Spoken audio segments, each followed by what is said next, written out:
is Nepal facing the US playbook like Bangladesh?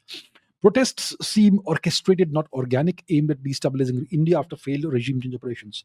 Nepal, look, everything that we saw that happened, it had the clear hallmarks of a color revolution, of an American regime change operation. Now we'll have to wait and watch as to who is the real power in Nepal. Right now, they have appointed some person, this lady, Supreme Court Justice, Madame Sushila Karki. Her husband was a politician who was a hijacker of a plane and all that sort of thing. And let's see what role she plays. But she is merely the caretaker prime minister, the person who sits in the chair. But where does the real power lie? That's the question. And who's going to really run the show from behind the scenes? That is going to tell us everything as to what has really happened.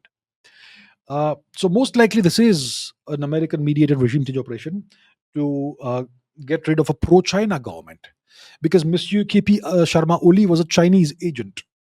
Uh, and these protests, look, the protests that are widespread and super organized, they're never organic. There's always some organizing force behind the scenes that is taking care of all the logistics, of all the coordination, and all these things.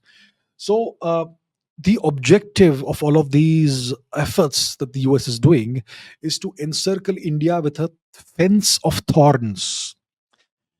Our strategic experts like to talk about, even today, about the Chinese string of pearls strategy, right?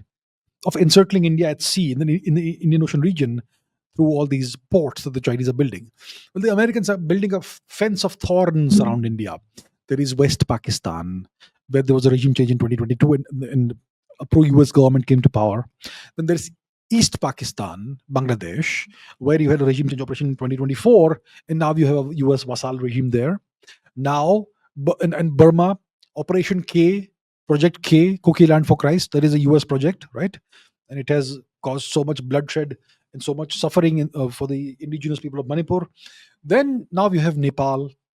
So they want to completely encircle India. The objective is to contain India, not let India grow to its full potential. Keep India down, suppress India, create all kinds of problems, internal problems, external problems for India, so that India's economy doesn't grow and India doesn't become a threat in the future.